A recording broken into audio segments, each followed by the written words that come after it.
সংসার নষ্টের জাদু কারো উপর করা হলে সাধারণত তিনটি আলামত তার মধ্যে প্রকাশিত হয়ে যায়। আপনারা হয়তো অনেকেই ভাবেন যে সংসার নষ্টের আবার জাদু হয় কিনা। দেখেন, সংসার নষ্টের জাদু বর্তমানে অনেক ব্যাপকভাবে হচ্ছে এবং রাসূল সাল্লাল্লাহু আলাইহি ওয়াসাল্লামের উপর পর্যন্ত জাদু হয়েছে।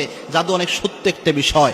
লাবিদ বিন আসাম আল্লাহর হাবিব সাল্লাল্লাহু আলাইহি ওয়াসাল্লামের উপর জাদু করেছিলেন এবং কি আল্লাহর হাবিব সাল্লাল্লাহু আলাইহি ওয়াসাল্লাম জাদুর প্রভাবে এতটা রোগাক্রান্ত হয়ে থাকতেন, প্রায় সময় আল্লাহর হাবিব সাল্লাল্লাহু আলাইহি ওয়াসাল্লাম বিছানায় পড়ে থাকতেন অসুখ হয়ে।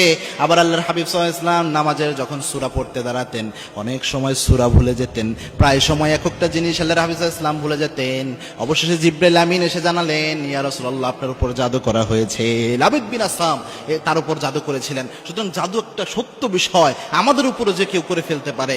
তিনটি আলামত যদি আপনি দেখেন তাহলে বুঝতে পারবেন যে হয়তোবা এমন জাদু করা হয়েছে। যেহেতু এক ভাই প্রশ্ন করলেন যে সংসার নষ্টের জাদু হলে কি কি হয়, তার মধ্যে এক নাম্বার যে আলামতটা সেটা হচ্ছে, যদি এমন দেখেন পারিবারিক জীবন পরিচালনার ক্ষেত্রে যে আপনার স্ত্রী নরম সরম মেজাজের মানুষ ছিল, অত রাগী মেজাজ বদমেজাজি মানুষ ছিল না, কিন্তু ওই স্ত্রী হঠাৎ করে কি যেন হয়ে গেল, অনেক বদমেজাজি হয়ে গেছে, কথা বললেই রেগে উঠে, যে কোনো কিছুতে রাগ করে, অনেক চিল্লা ফাল্লা করে, এরকম আচরণ স্বাভাবিক তবিয়ত ন্যাচারাল যে মেয়েদের বৈশিষ্ট্য এটা থেকে বের হয়ে এসে অনেক রাগী মেজাজি হয়ে গিয়েছে, তাহলে বুঝতে পারবেন হয়তোবা এটা জাদুর প্রভাব হতে পারে, অথবা যে কোনো তাবিজ করতে পারে, এরকম কোনো কিছু হয়ে যেতে পারে। দুই নাম্বার, যদি কোনো স্ত্রীর মধ্যে এটা লক্ষ্য করেন যে ওই স্ত্রী আমলে নামাজে বা যে কোনো আমলে কোনো আগ্রহ পাচ্ছে না অথবা স্বাদ পাচ্ছে না কোনো কিছুতে, এরকম যদি হয় যে নামাজ পড়তেছে, নামাজ পড়ার ক্ষেত্রে উদাসীনতা তার মধ্যে কাজ করে, অনেক সময় নামাজ কাজা করে ফেলতেছে, অনেক সময় নামাজ যে পড়ে সে বলতেছে নামাজে কোনো স্বাদ নাই, অথবা কোনো মা বোনও যদি আপনি অনুভব করেন এই জিনিসগুলো আপনার মধ্যে রয়েছে,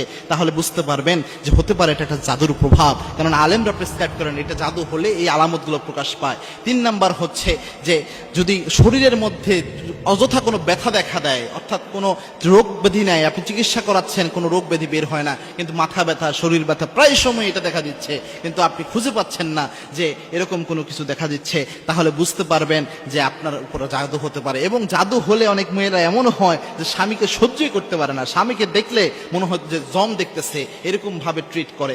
এরকম আচরণ যদি কোনো মেয়ের মধ্যে দেখেন তাহলে বুঝতে পারবেন জাদু করা হতে পারে। সেক্ষেত্রে কয়েকটা আমল রয়েছে, বিশেষ করে আয়াতুল কুরসির আমল তো অবশ্যই করবেন, 3 কুলের আমল অবশ্যই করবেন, সূরা বাকারার শেষ 3 আয়াত অবশ্যই পড়বেন, এরপরে সূরা হাসরের ওই আয়াতগুলো পড়বেন, এরপরে সূরা মুমিনুনের শেষ 4 আয়াত পড়বেন। এর পাশাপাশি একটা দোয়া সকাল সন্ধ্যা 3 বার পরে শরীরে ফু দিবেন। কোনো জাদু থাকলে আল্লাহ রাব্বুল আলামিন সেটা নষ্ট করে দিবেন। আল্লাহর হাবিব সাল্লাল্লাহু আলাইহি ওয়াসাল্লাম জানিয়েছেন, কোন ব্যক্তি যদি সকাল সন্ধ্যা 3 বার শুধু পড়তে পারে বিসমিল্লাহিল্লাযী লা ইয়াদুররু মা ইসমিহি শাইউন ফিল আরদি ওয়ালা ফিস সামা ওয়া হুয়াস সামিউল আলিম, আল্লাহর হাবিব সাল্লাল্লাহু আলাইহি ওয়াসাল্লাম বলেছেন এই দোয়াটা যদি কোনো ব্যক্তি পড়তে পারে ওই ব্যক্তির দায়িত্ব স্বয়ং আল্লাহ নিজ হাতে গ্রহণ করে নেয়। সুতরাং এই আমল করবেন, ইনশাআল্লাহ জাদু থাকলেও আল্লাহ রাব্বুল আলামিন নষ্ট করে দিবেন।